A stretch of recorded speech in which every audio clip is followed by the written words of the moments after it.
A partir de este momento, estamos contigo, un espacio cultural, dinámico e irreverente, para debatir ideas junto a jóvenes que creen y defienden la libertad.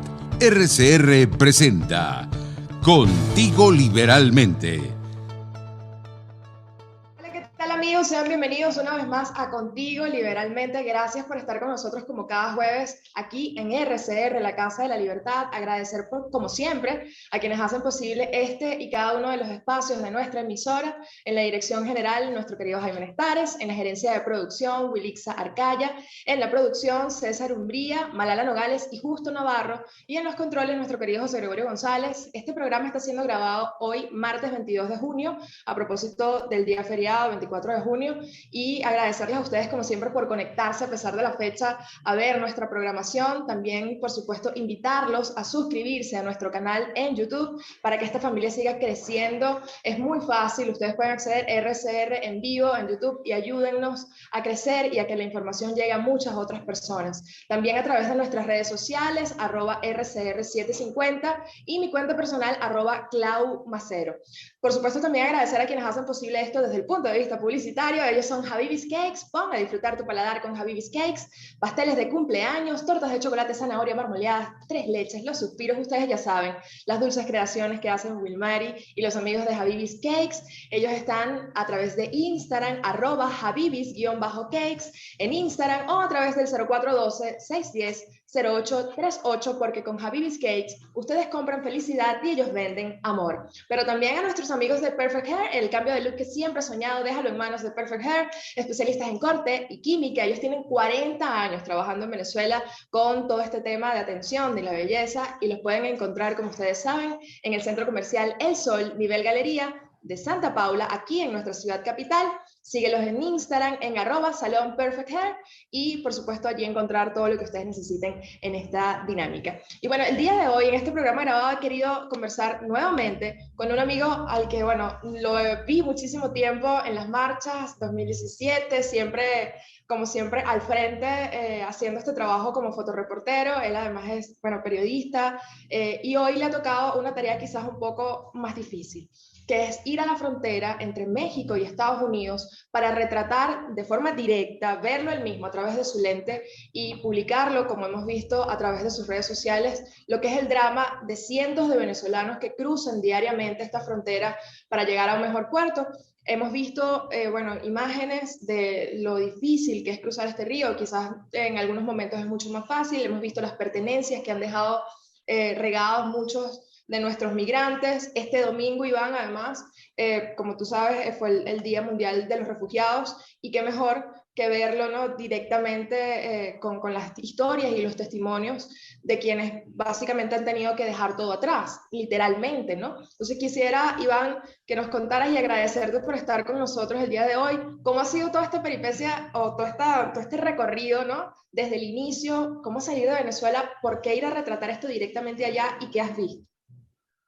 Hola Claudia, bueno, primero que nada, gracias por la invitación y por tenerme en tu espacio. Y bueno, nada, esto nació porque en enero, justamente en enero de este año, comenzamos a ver varios reportes de algunos, entre 5, 10, 12 venezolanos, que fueron reportados por medios de comunicación estadounidenses que habían cruzado la frontera desde México hacia Estados Unidos a través del Río Grande, a través de esta zona que es Ciudad Acuña desde México y del río en Texas, ¿no?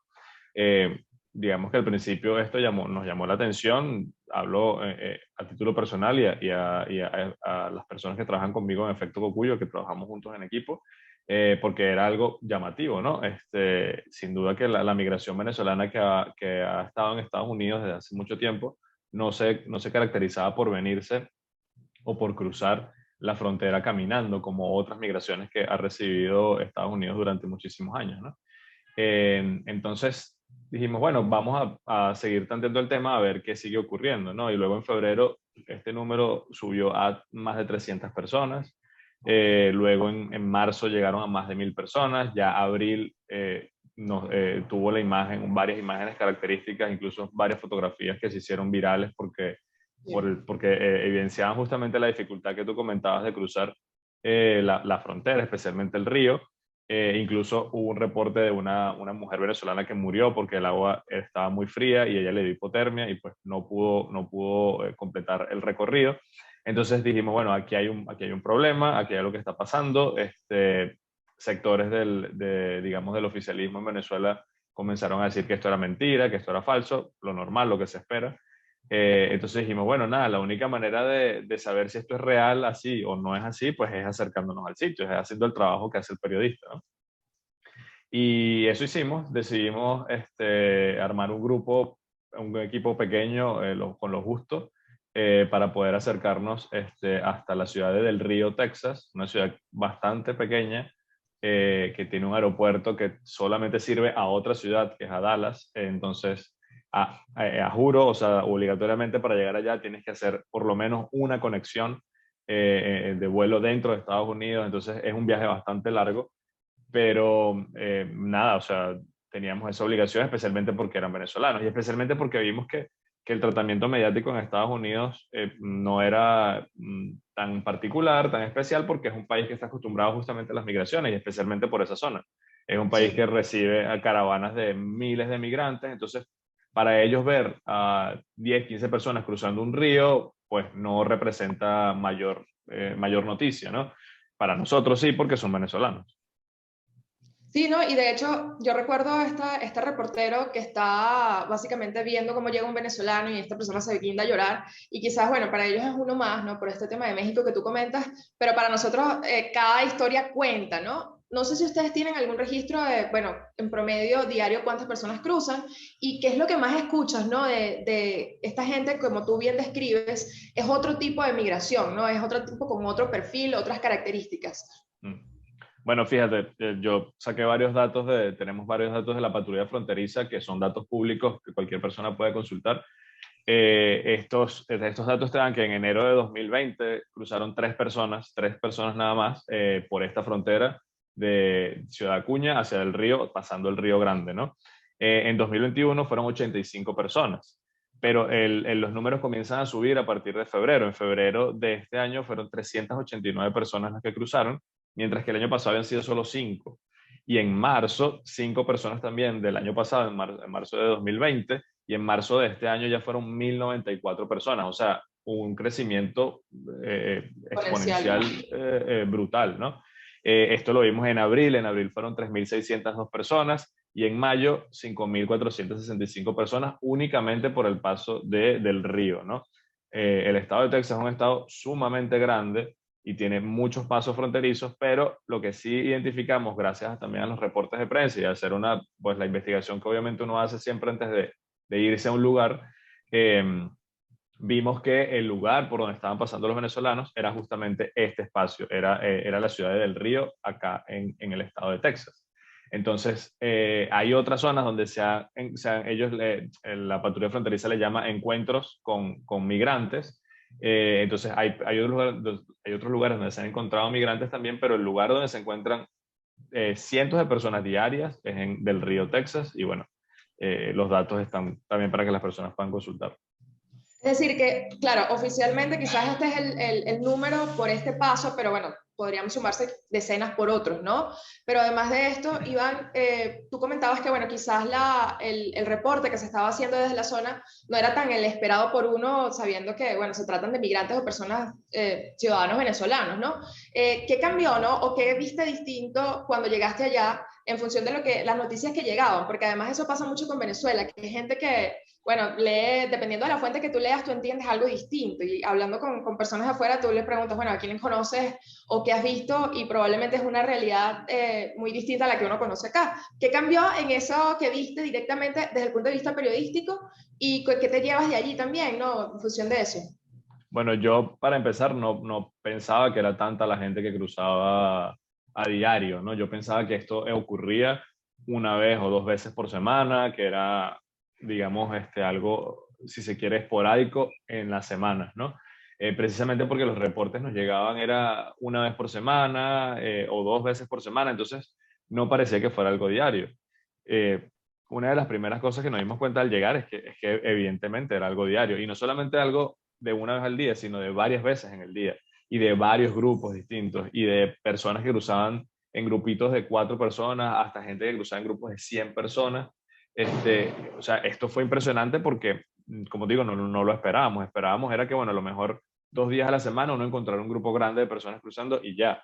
Gente que se atrevía a cruzar de madrugada por un río donde tú no sabes ni siquiera qué estás pisando.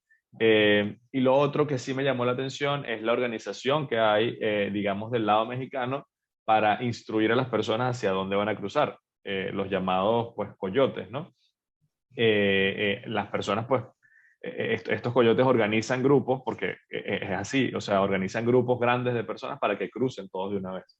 Y sí es cierto que hay gente que cruza en grupos más pequeños y lo hacen más que todo por decisión propia, porque no quieren pagarle a un coyote o porque simplemente no se sienten seguros o no confían pagándole a un coyote. Entonces deciden, bueno, vamos a cruzar por nuestra cuenta. Ya sabemos que la ciudad está allá al frente, porque realmente la ves. O sea, tú te paras de una orilla a otra y eso son 10 minutos caminando cuando mucho. Si el agua no te llega más allá de las rodillas, entonces no es que es una travesía hacia lo desconocido, ¿no? O sea, tú ves hacia dónde estás llegando. El problema es que no ves, si es de noche, no ves lo que estás pisando. Y esa fue una cuestión impresionante. Hicimos varios recorridos de noche y conseguimos prendas de personas, mucha ropa en el piso, en las zonas cercanas, porque además la zona de llegada no, son de propiedades privadas. Entonces, no es un lugar donde tú vas a ver a la gente como sentada esperando ni nada por el estilo, sino que hasta cierto punto puedes ingresar porque es una casa de una persona y ella no le da permiso a las demás personas para ingresar, solamente algunos periodistas que ella tiene como ciertos acuerdos con ellos. Claro, y eso te iba a preguntar, porque quizás la gente piensa, bueno, yo me voy, llego a la frontera y cruzo, pero hay todo un sistema, ¿no? ¿Cuánto más o menos es el costo o sea, cuánto puede llegar a pagar una persona y cómo es esa travesía? Y luego hablamos de qué pasa después, ¿no? Porque también uno se queda con la imagen del río, pero qué pasa con esa persona después que cruza, ¿no? Bueno, esto apoyado únicamente en los testimonios de las personas. La persona que menos pagó por todo el viaje pagó $2.500.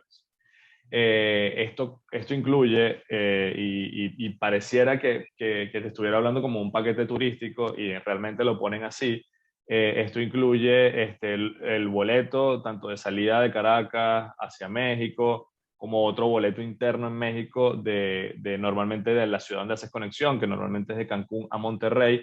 De Monterrey toman un autobús de unas 6 horas, tengo entendido, hasta Ciudad Acuña, que es la zona fronteriza, y ahí muchas veces hacen una noche, pernoctan en Ciudad Acuña, en un hotel, y luego cruzan al día siguiente muy temprano o en la tarde. Sí encontramos que había como un patrón de cruce de personas, es decir, había mucha gente que cruzaba a las 7 de la mañana y mucha gente que cruzaba a las 4 de la tarde. En el interín, digamos, del día, pues cruzaba gente también, pero los grupos grandes los conseguimos a las 7 de la mañana y a las 4 de la tarde. La persona que más dinero pagó de las personas que pudimos tener testimonio, que te estoy hablando de que tuvimos como alrededor de más de 25 testimonios de distintas personas, porque la gente de verdad hablaba bastante con uno, especialmente porque lo reconocía como venezolano. La persona pagó $4.600 porque viajó por Colombia.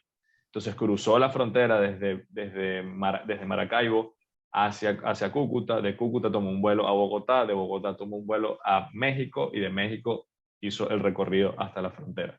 Vale acotar que todas estas personas tienen que tener familiares dentro de Estados Unidos para poder hacer este proceso.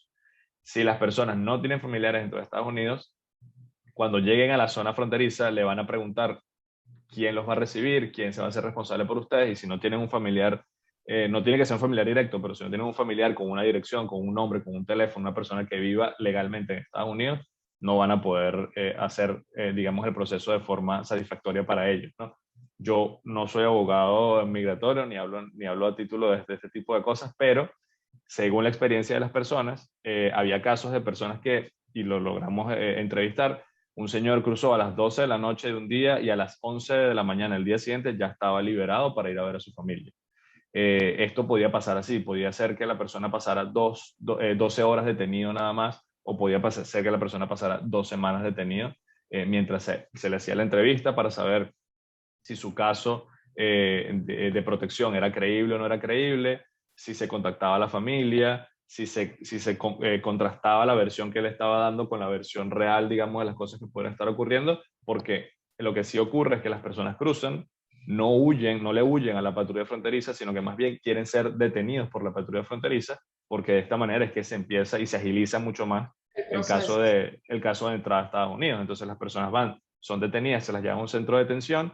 En este centro de detención le hacen la entrevista, le chequean el pasaporte, que la persona no tenga ningún tipo de registro criminal ni de alerta internacional ni nada por el estilo, y luego de ahí, si la persona cumple con las características necesarias para el funcionario que la está entrevistando, pues le dan una notificación que le dice que tiene que presentarse en un juzgado tal día de tal mes, y que está libre para ir a reunirse con su familia. Imagínate tú, o sea, lo que significa además coordinar el negocio por un lado de quienes, bueno, hacen este traslado y por otro lado el tema de coordinar además todo esto. Pero ustedes también lograron conversar con el otro lado, quizás con alguna autoridad estadounidense, si tienen alguna opinión, si declaran, no sé si eso pasó. Sí, sí, de hecho los funcionarios de la patrulla fronteriza son bastante abiertos con los medios de comunicación, al menos con los que estábamos en ese momento, y ellos pues declaraban sin ningún problema, había un funcionario que decía que el año pasado en total, en todo el año, tuvo 7.000 encuentros con migrantes en la zona del río, migrantes de distintos países, y que en lo que va de este año, o es decir, en 6 meses de lo que va de este año, van 40.000. Esto es un número pues brutal, ¿no? También hay que tomar en cuenta que hubo un cambio de gobierno acá en Estados Unidos, que Sí. además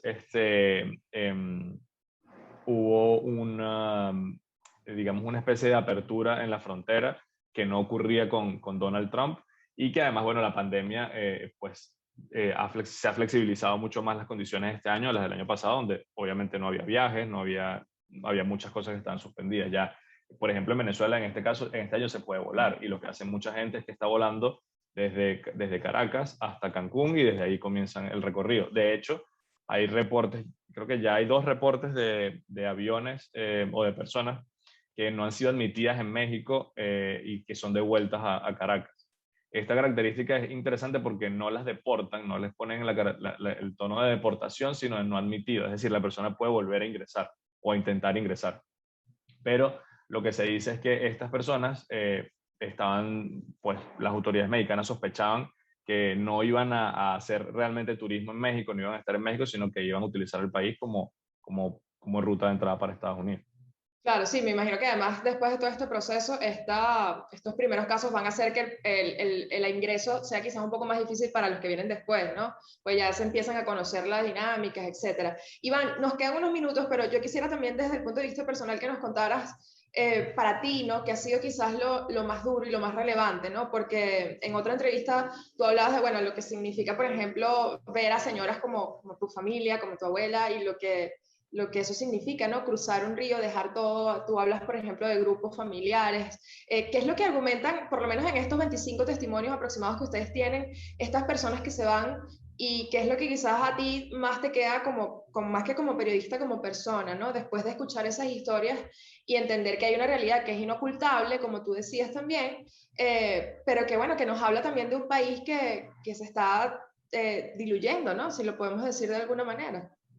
Sí, bueno, a mí normalmente siempre me pega mucho más el caso de las personas mayores, porque como te decía ese día, yo lo que hago es pensar en mi abuela, ¿no? Que está sana allá en Caracas, pero que pienso en ella, ¿no? Digo como que, ¿cómo sería si yo veo a mi abuela cruzando esto, o si conozco, si sé que está cruzando un río como para buscar una mejor vida, ¿no? Entonces, normalmente tengo más sensibilidad hacia las personas mayores, y justamente entrevistamos a varias personas mayores y nos decían, bueno, es que yo allá ya no puedo vivir, ya no tengo calidad de vida. Mucha gente es del estado Zulia, por ejemplo, y es un estado que ha sufrido muchísimo en los últimos años, entonces mucha gente achacaba el tema de la falta de agua, de la falta de electricidad, de la falta de condiciones mínimas básicas para vivir, y de la reunificación familiar. Gente que tenía de 8 a 10 años sin ver a su familia, a sus hijos.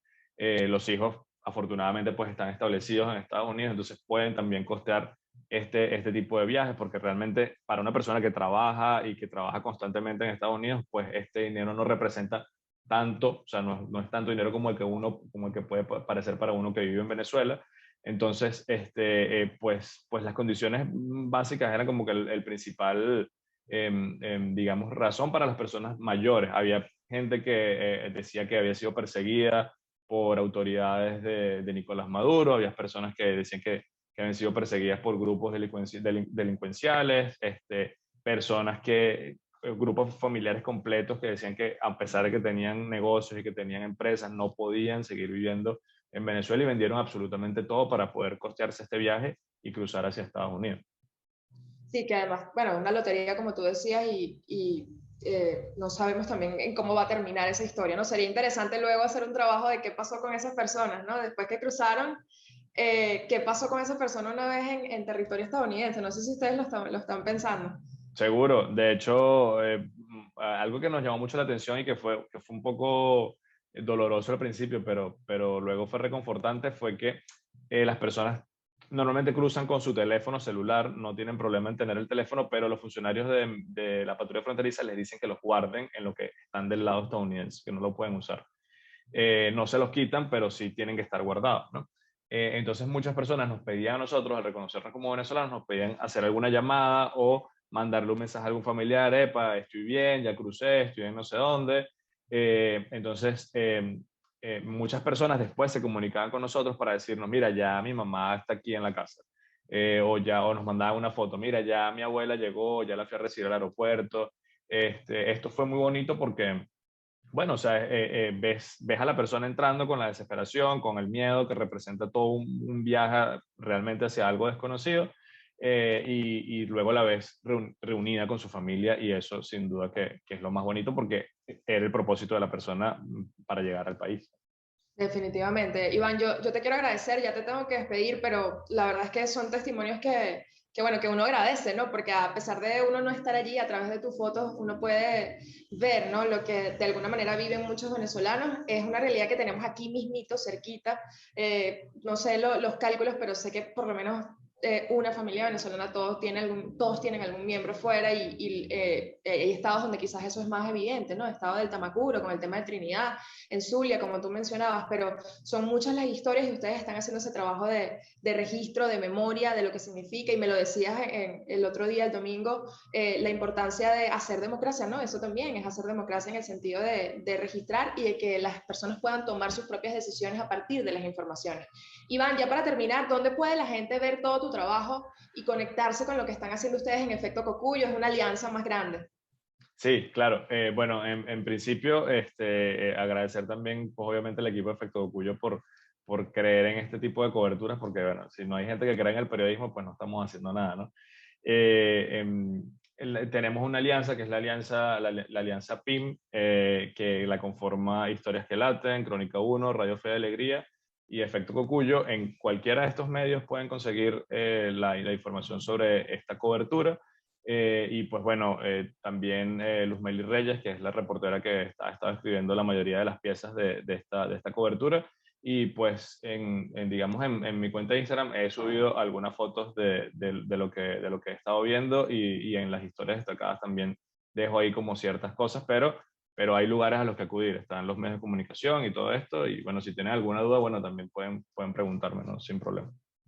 Ok, @Iván E. Reyes, ¿cierto? Sí, exactamente.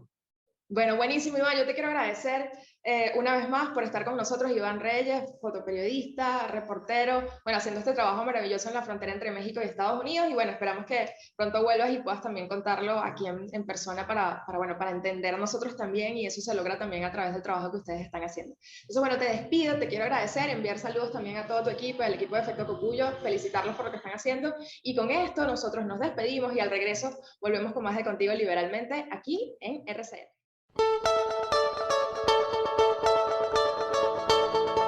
Les estamos presentando Contigo, el espacio donde tú y tus dirigentes se escuchan, solo por RCR 750.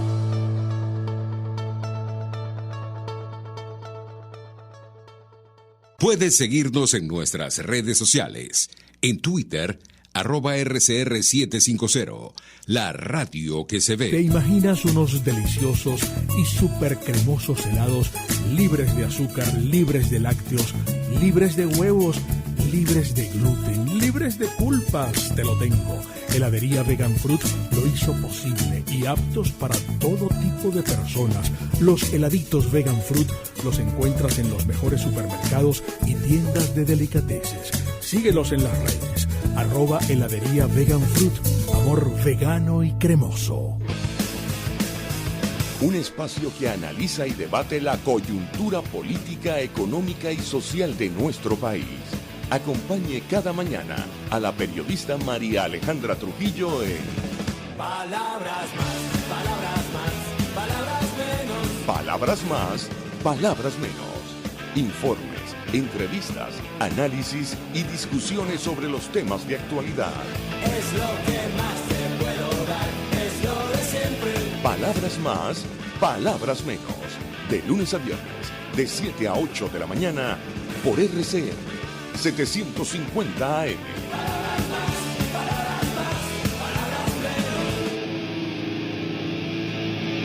Mis amigos, una empresa comprometida y responsable con su personal es una empresa segura, y Produzca es la compañía pionera en Venezuela que ofrece la mayor cantidad de equipos de comprobada calidad para garantizar la seguridad integral de toda la nómina industrial de cualquier empresa. El catálogo de Produzca es inmenso, todo tipo de guantes, cascos, accesorios y productos varios de protección para tu personal.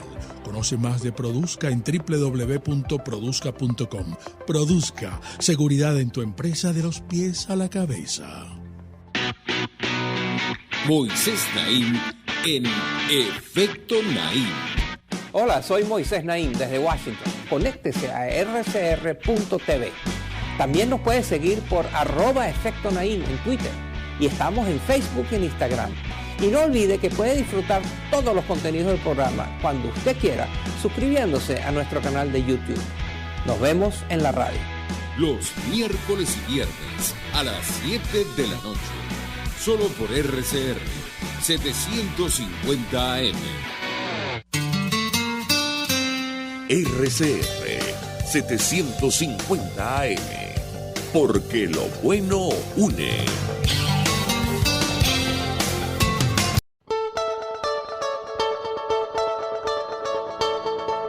Pluralidad, libertad y respeto. Estás escuchando Contigo, solo por RCR 750.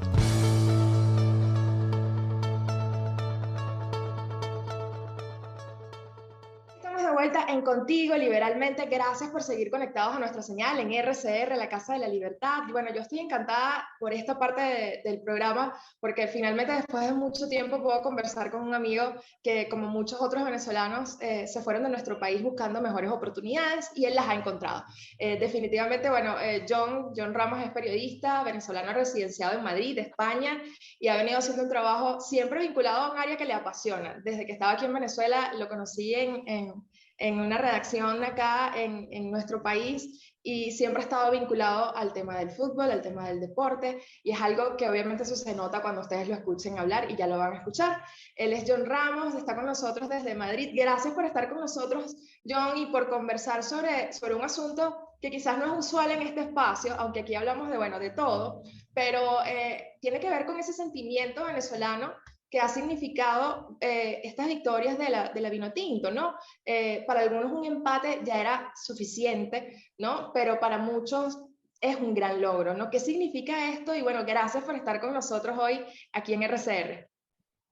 ¿Qué tal, mi Clau? No, gracias. El placer es mío de estar aquí contigo. Bueno, como bien dices, después de mucho tiempo, no solo hablando sobre la posibilidad de que participara en tu programa, sino de también reencontrarnos por X o Y. Tú estás súper full con tu trabajo y yo con el mío, y bueno, así que encantado de estar aquí en este ratico contigo. Y con respecto a lo de la selección, pues sí, me parece increíble lo que está haciendo este grupo, dadas las circunstancias, hay que aclarar.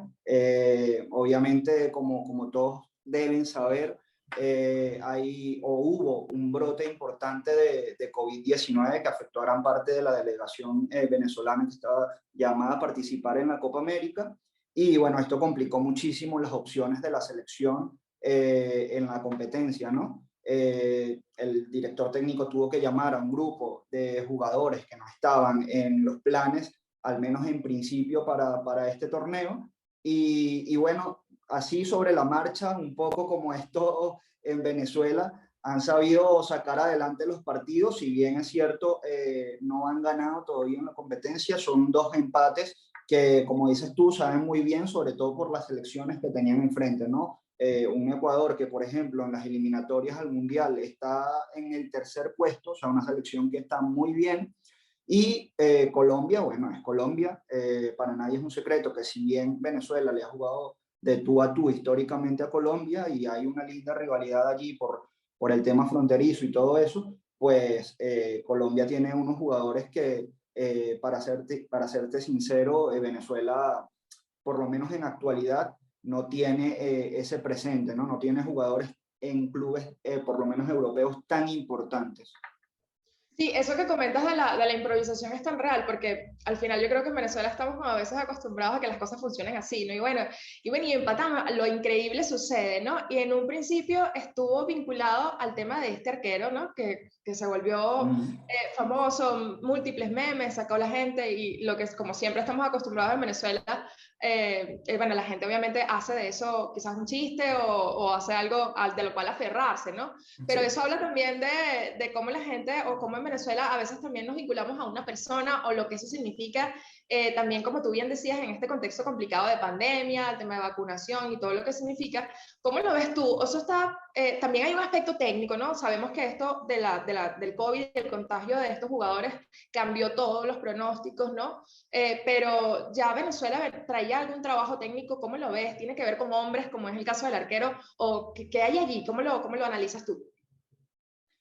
Bueno, yo primero hablar de Wilker Fariñez, ¿no? Fariñez es un portero que, si bien es muy joven, tiene apenas 23 años, ya tiene varios partidos en la selección nacional y a nivel de clubes ya ha demostrado de lo que es capaz. No ha tenido un año, este último, una temporada, digamos un año futbolístico, que sabes que los años, las temporadas empiezan en agosto y terminan por aquí más o menos en estos meses. No tuvo un año Wilker muy bueno porque recién estuvo cedido en Francia, en el Lens, y allí no pudo jugar. Eso le privó de ser el titular, al menos en el primer partido de Copa América. El director técnico o el seleccionador José Peseiro consideraba que el titular debía ser el arquero que mejor presente tuviera o el que mejor venía jugando con su club, en este caso Joel Graterol, que curiosamente era el suplente de Wilker Fariñez en aquel mundial que Venezuela llegó, en aquel mundial sub-20 que Venezuela llegó a la final, perdió la final con Inglaterra y tal. Bueno, Wilker era el titular, Joel Graterol el suplente. Ahora se invirtieron los papeles en la selección absoluta. Eso por un lado, para que la gente que por ahí no está tan vinculada, que no sigue el presente de los futbolistas en la selección, pues también sepa un poco que Wilker no es un paracaidista que cayó de repente en la selección, sino que tiene tiempo trabajando y esforzándose para estar ahí, ¿no? Para ganarse su puesto. Luego, lo del planteamiento, digamos, de la selección. Bueno, Peseiro tiene pocos meses también de trabajo. Con base en eso, yo creo que poco se le puede exigir en cuanto a resultados, porque el venezolano, obviamente, en general, el fanático, diría yo, de cualquier equipo, sea selección o sea club, está ávido de resultados, lo que quiere es ganar, obviamente.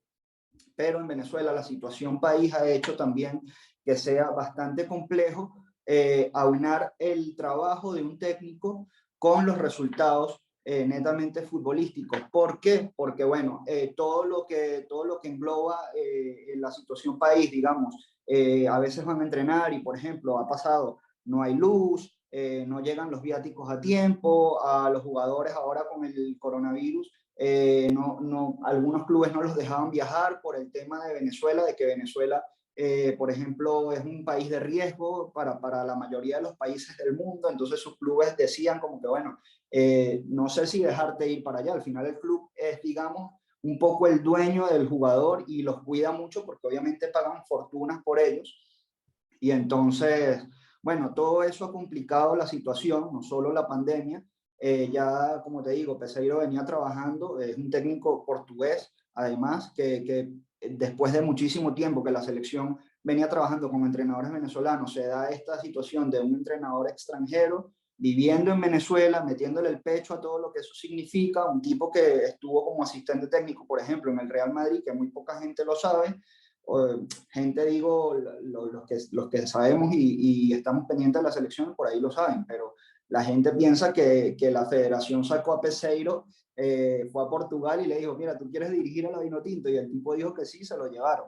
Y resulta que no, que es un tipo bastante experimentado y que sabe hacer su trabajo, obviamente. Entonces, bueno, creo que la selección lo que necesita es tiempo, que dejen trabajar a este seleccionador, así como lo han dejado, como han dejado trabajar a otros seleccionadores en su momento, a Rafael Dudamel, a César Farías, y bueno, y con el tiempo se verán los resultados, obviamente, porque si no, o sea, pensar que Venezuela va a hacer un papel importante, que además nunca lo ha hecho en la Copa América, de buenas a primeras y con todos estos problemas en frente, es muy complicado. En las eliminatorias yo creo que sí se le pudiera exigir un poco más al seleccionador, porque bueno, obviamente las bases también están allí, ¿no? Él recoge un equipo de Dudamel que para bien o para mal ya estaba armado y hay muchos jugadores venezolanos que tienen buen presente. Si bien cuando los comparas con otras selecciones, como te decía hace un rato con Colombia, no es una potencia futbolística, pero el fanático venezolano se ilusiona, ve a los jugadores de su país brillando en otras latitudes, en ligas extranjeras y tal, y dice, oye, ¿por qué no? ¿Por qué no soñar con eso? Y yo creo que es importante, ¿no? Que el venezolano y el fanático en general siempre tenga esa ilusión y esa fe, porque si no, mira, ¿para qué ve uno el equipo? O sea, si uno ya de antemano va entregado a pensar que va a perder, creo que no tiene, que hay mucha gente así, además yo no lo entiendo. Yo, por ahí hay un meme, por cierto, que dice, mano, tengo fe, yo siempre tengo fe, así yo sepa todas las dificultades que hay, pero yo a la selección siempre le tengo fe.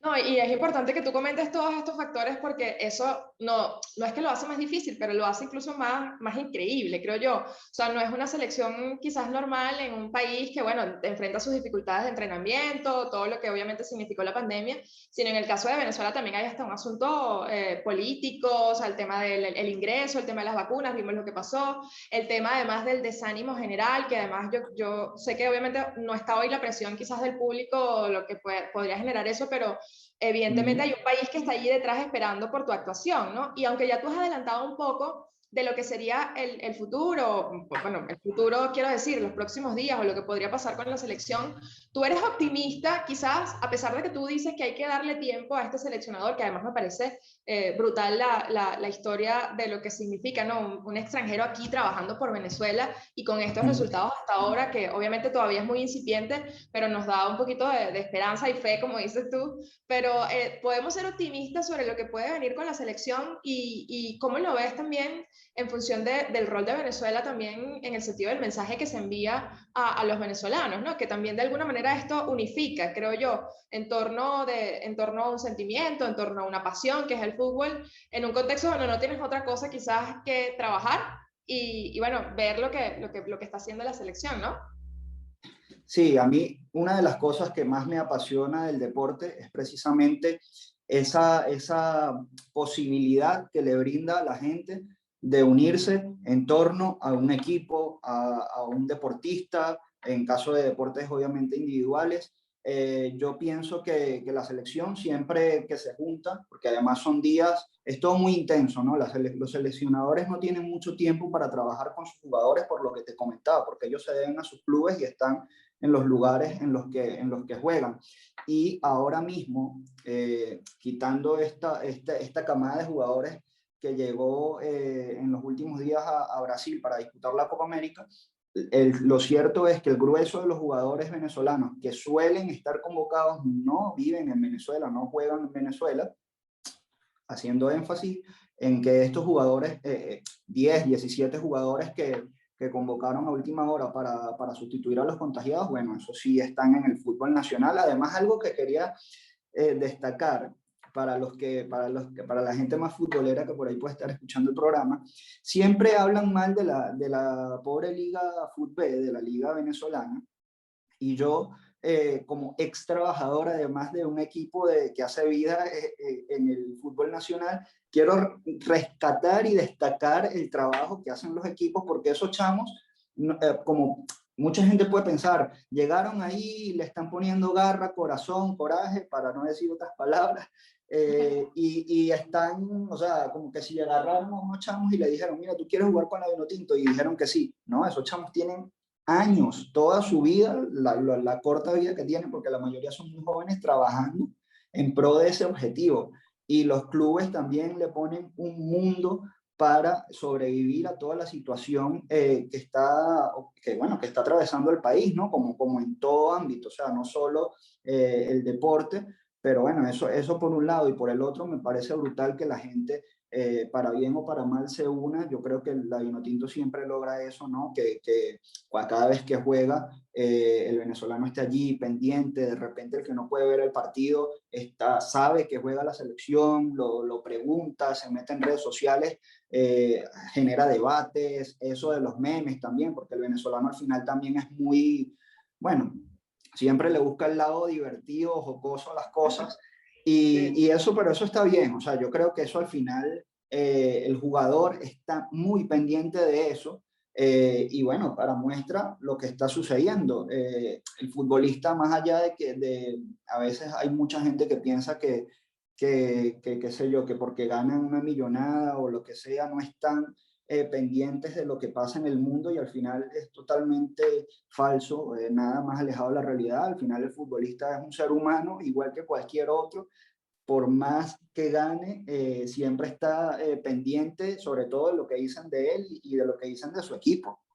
Y yo creo que el venezolano en general tiene que aprender a, primero, a aceptar lo que es la selección, a no hacerse, o sea, tener esperanzas, pero no, o sea, ser también un poco realista y pensar más en frío para no desilusionarse, porque hay mucha gente que piensa, por lo menos, mientras esté el gobierno de turno en Venezuela, nunca vamos a ir a un mundial. Yo, por ejemplo, no soy de los que piensa eso.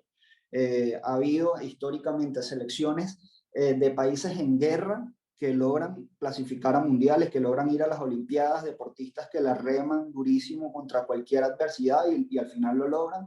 Y por eso sí, yo, respondiéndote a tu pregunta, yo siempre soy optimista con la selección. Yo creo que más allá de cualquier otra adversidad, uno nunca sabe en Venezuela lo que puede pasar. Es como que el país de todo lo posible, pero sí. Aquí nadie se aburre. Exactamente, pero además con este seleccionador, como te digo, si lo dejan trabajar, si le dan la continuidad que merece, que se ha ganado a pulso hasta ahora, yo creo que a largo plazo, no sé si para estas eliminatorias, pero para las siguientes, por ejemplo, además Venezuela, estuviera él o estuviera quien sea, Venezuela está o sea, tiene las herramientas, tiene los jugadores, que al final es lo más importante, son los grandes protagonistas del juego, como para clasificar a un mundial, que es lo que todo el mundo quiere, ¿no? Y luego... No, que yo me quedo además con eso que tú dices. Podrá ser improvisado todo otro contexto, ¿no? El tema de los factores y cosas que no estaban previstas, pero hay un trabajo que viene desde los clubes, ¿no? O sea, no es que cayeron allí por arte o por obra de gracia, ¿no? Por magia. Sí, sí. No, y hay mucha gente que también le gusta etiquetar, ¿no? De repente, para nadie es un secreto que la Federación Venezolana de Fútbol es ligada comúnmente y con razón al gobierno. Y bueno, así con esa deportividad, diría yo, a veces se tilda a jugadores enchufados, a veces porque tal jugador juega en este equipo, entonces no merece ir a la selección.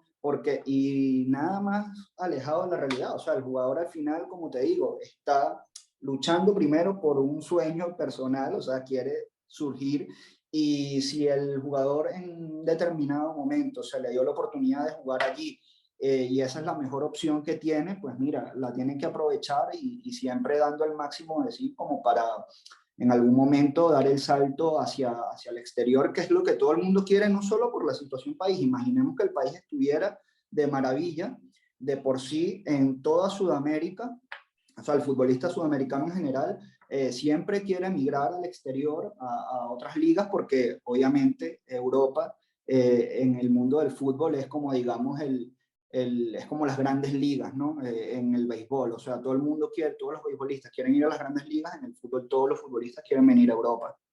Y hablando de Europa, yo te quiero preguntar cómo viviendo en Madrid, esa pasión se vive igual. O sea, porque me imagino que, claro, cada uno va y se reúne, en este contexto quizás no, pero ¿cómo lo vives? ¿La gente tiene idea de lo que sucede aquí?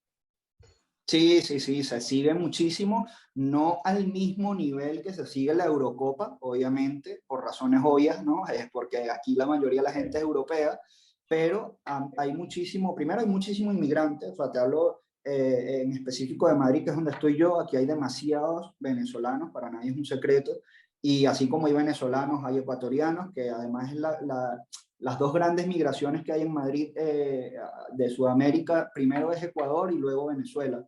Luego también hay muchos peruanos, hay argentinos, luego está el fanático europeo del fútbol en general, que quiere saber cómo le va a sus jugadores favoritos, a Messi, a Neymar, está muy pendiente de lo que pasa en la Copa América, los horarios, la diferencia horaria no ayuda a veces para los más fanáticos, como yo, por ejemplo, bueno, siempre hago el esfuerzo de trasnocharme y tal, obviamente los veo, por ejemplo, la selección jugó ahora contra Ecuador, antier, a las 11 de la noche empezó, bueno, eso aquí es tarde ya, obviamente, y además ningún canal de televisión español obtuvo los derechos televisivos para transmitir la Copa América en abierto, lo cual, no sé si sabes quién es Ibai Llanos, un streamer muy famoso español que, bueno, por sus contenidos en Twitch y tal, una nueva red social, es muy amigo de Gerard Piqué, el futbolista español, y obtuvo los derechos para su canal en Twitch, y por allí se está transmitiendo la Copa América, entonces todo muy innovador, ¿sabes? Y es una transmisión, además, ha tenido una audiencia, unos récords de audiencia cuanto menos interesantes para esto, ya metiéndonos en el mundo de las redes sociales, o sea, muchas veces hay gente que ni sabe qué es Twitch, y estos tipos generan una audiencia mucho mayor que los canales o convencionales de los medios de comunicación, canales de televisión o radio. No, y además yo creo que eso es lo que viene, no solamente en el caso de Twitch, sino bueno, estamos viendo todo lo que está sucediendo con TikTok y un montón de redes y cómo las cosas están cambiando, ¿no? Ya probablemente allá ustedes vieron esa discusión sobre el tema de las copas, ¿no? Y qué iba a pasar si este número de clubes iban a ir a este grupo selecto, toda la discusión que se dio alrededor de esto. Pero bueno, yo creo que al final, si algo va a dejar esta pandemia es precisamente el cambio de los paradigmas, ¿no? Y cosas que antes funcionaban de una manera, ya no. Y eso también tiene que ver con los cambios que vamos a dar como sociedad. Nos quedan unos minutos, pero yo no quisiera despedirte también sin hablar de un par de cosas más, ¿no? Uno, desde el punto de vista personal, si eso lo pudieses comentar, ¿no? Porque creo que dentro de todo tienes la ventaja de trabajar en lo que te gusta, ¿no? En otro país, como migrante, lo que eso significa, acá en este espacio, siempre tenemos historias de personas que emprenden, que hacen cosas que les gustan, que lo logran, ¿no? Porque, bueno, no siempre nos podemos quedar en el pesimismo, ¿no? En ese ambiente oscuro, esa nube gris, donde todo en Venezuela está mal. Bueno, sí, sabemos cuál es la situación, pero también historias como la tuya nos refuerzan que sí es posible hacer las cosas, ¿no? Entonces quisiera que me hablaras de lo que significa trabajar en lo que te gusta, en otro país. Obviamente, después de todo lo que tuviste que hacer, es una travesía dura, hay que empezar haciendo quizás probablemente otras cosas, trabajar muchísimo, tienes tu esposa, etcétera, pero ¿qué significa eso y bueno, cómo lo has vivido siendo un venezolano en Madrid, haciendo lo que le gusta?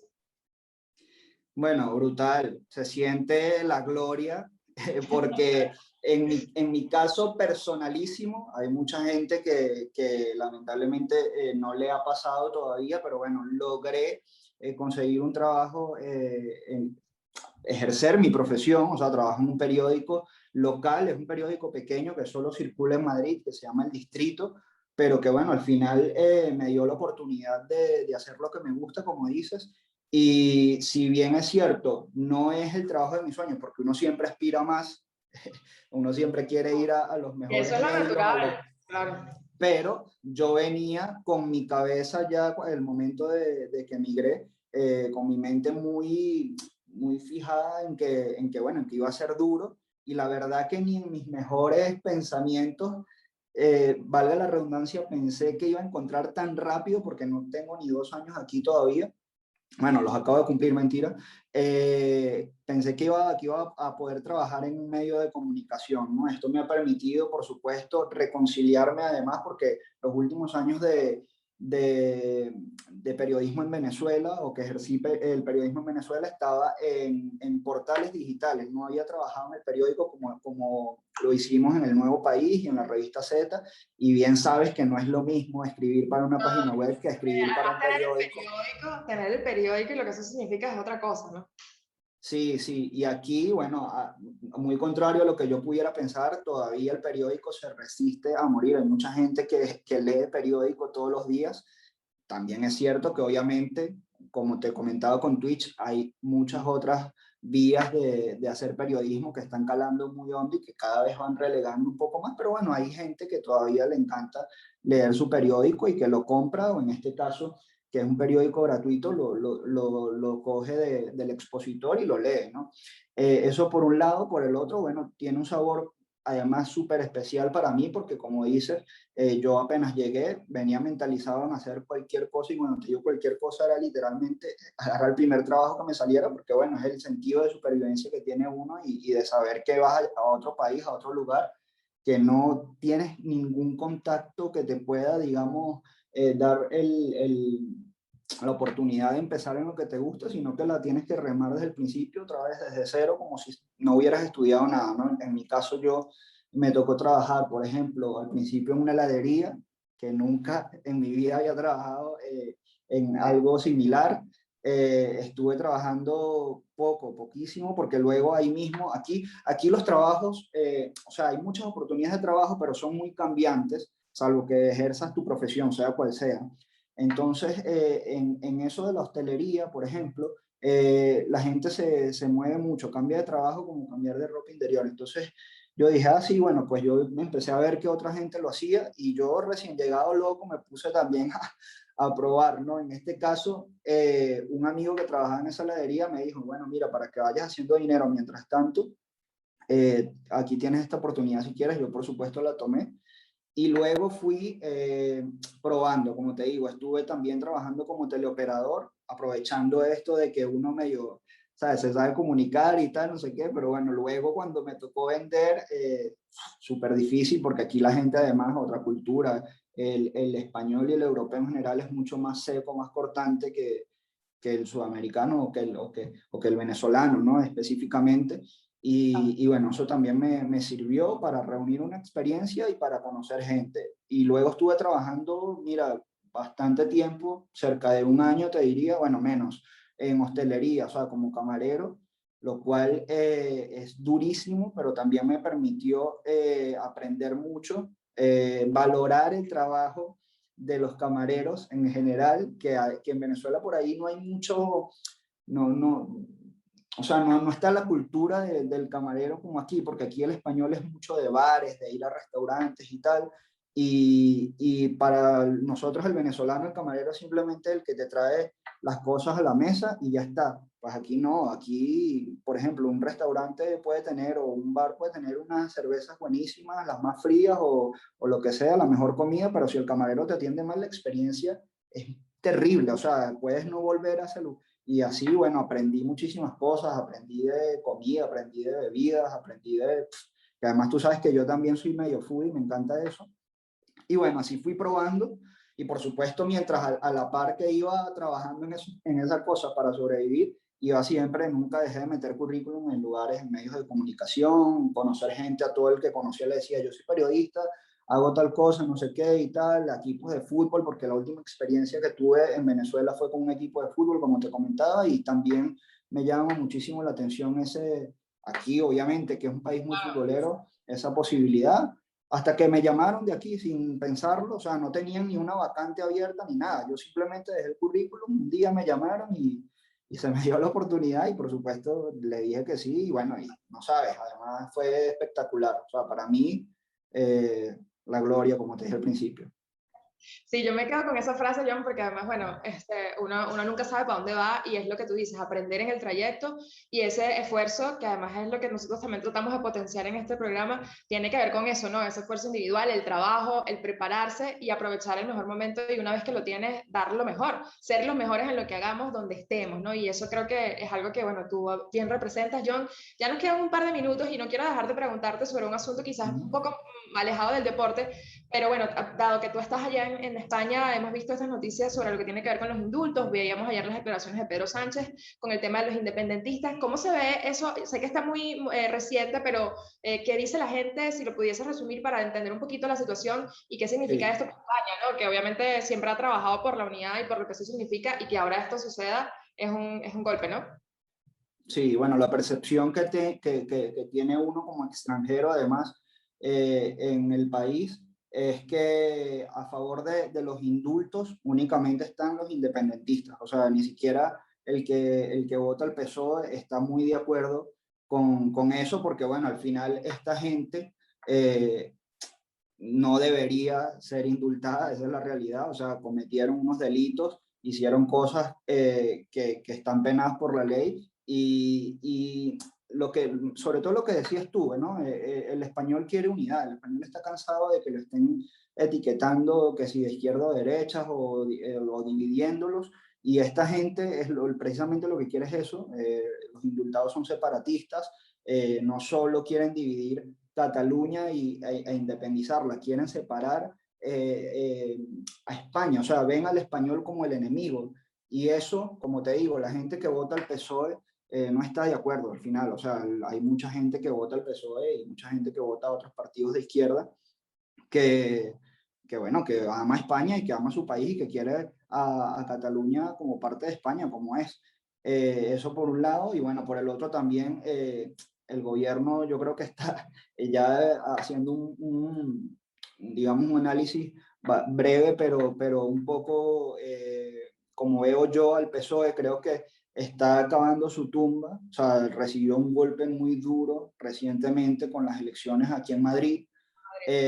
Está tratando de ganar terreno con los independentistas en Cataluña, que es otra gran ciudad, obviamente, si no la segunda más importante en España, pero por otro lado, como te digo, está ganando su tumba porque no es la mayoría de España la que está de acuerdo con esta decisión. Al final es una decisión súper polémica que seguramente le traerá consecuencias a Pedro Sánchez como jefe de Estado y bueno, y eso se verá en las elecciones, ya las encuestas lo están reflejando y bueno, y no falta mucho tampoco para que vuelvan los españoles a acudir a las urnas y se verá, ¿no? qué es lo que pasa, y también hay que ver obviamente qué pasa con estos indultados. Ya por allí vi unas imágenes de unos independentistas quemando banderas de España y tal, o sea que al final esta gente, tú sabes cómo es, no prende y bueno, o sea, esa es la situación, así es, así lo veo yo, desde una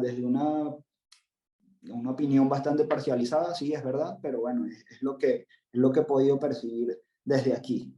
Bueno, además, John, nosotros con la experiencia que tenemos, o sea, es como difícil desligar, ¿no? El tema de lo que significa para nosotros el socialismo, la violencia, etcétera, porque además lo hemos vivido y conversando con un amigo, ya esto para despedir, me decía, bueno, probablemente él está en Colombia, es un fotógrafo de AFP y me dice, pero yo veo las protestas aquí y yo me siento en Venezuela, eso es como un déjà vu.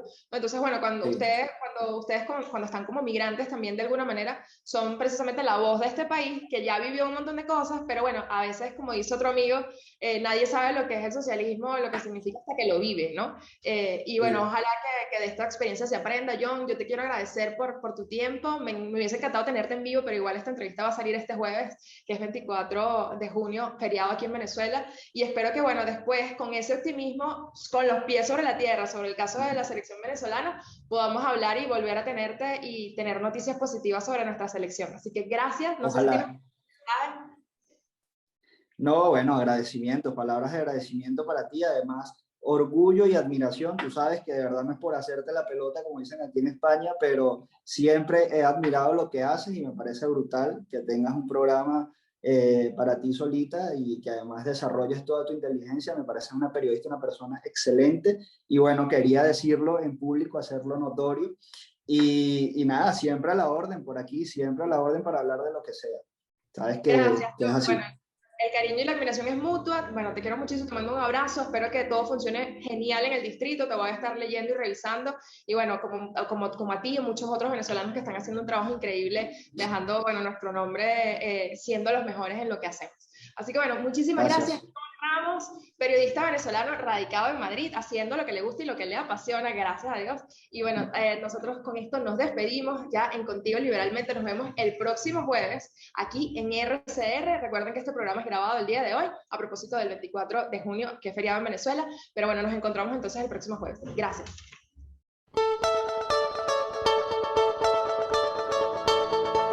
RCR presentó Contigo, donde la pluralidad de pensamiento confluye, solo por RCR 750.